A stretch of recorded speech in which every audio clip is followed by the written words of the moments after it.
एकदम हृदय शीतल हुआ। बिल्कुल बात जिसे ब्रह्म कह रहे हैं वही कह रहे हैं, आराध्य हमारे सर्वत्र विराजमान है। ये क्रूरा अपि पापिनो न च सताम संभाष्य दृश्यासि सर्वान, ये पहला श्लोक महाराज जी। कई प्रश्नों का समाधान हुआ, फिर चित्त एकदम परिवर्तित होकर के, और अब ऐसे, अब ये है कि जैसे आपको श्वांग मिले, आप जानते हैं कि मैं ये नहीं हूं, पर श्वांग बहुत अच्छी तरह से करेंगे।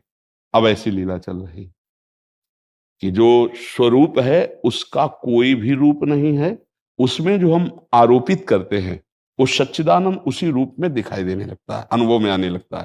तो देर नहीं लगी उसको, मजा मजाया पात्र है, जो रंग डालो वही उसमें। तो ये नहीं है कि उसमें हमें तनिक भी संशय है, ये हमारा भाव का क्षेत्र आया है। सत्य वस्तु का बोध यही है, और भाव से हम उसको विलस रहे हैं। जैसे हम और गुरु जी भाव का है ना, तत्व में वही है, तो बस अब ये ऐसे विलस रहे। इसलिए हमारा जो है, जो सत्संग है, जो व्यवहार है, वो दोनों में मिलेगा आपको।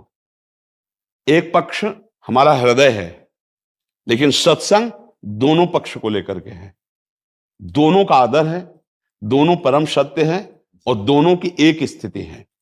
जिसे हम ब्रह्माकार वृत्ति कहते हैं, वही हिताकार प्रेमाकार वृत्ति होती है, उसमें किंचन मात्र भी अंतर नहीं। अब ये रसास्वादन आ गया, रसास्वादन में अद्वैत से द्वैत हुआ है।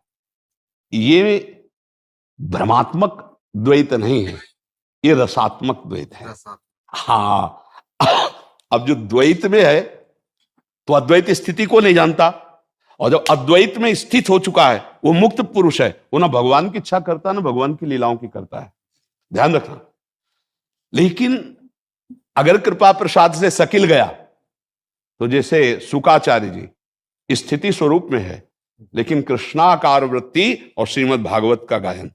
जैसे भगवान शिव स्वरूप स्थित है, पर गोपीश्वर बल करके रास में प्रवेश। जीवन मुक्त ब्रह्म पर सुनहि चरित सुनहि तजी ध्यान जय हरि कथा न करहि रति तिनके।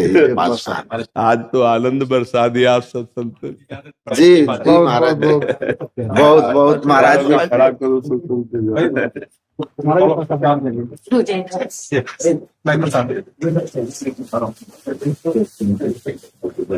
बाप सो हम। हमारे गुरु महाराज ने एक ये लिखा है जो हम नित्य नियमित गाते हैं, सब संतन की बड़े बलिहारी उनकी स्तुति के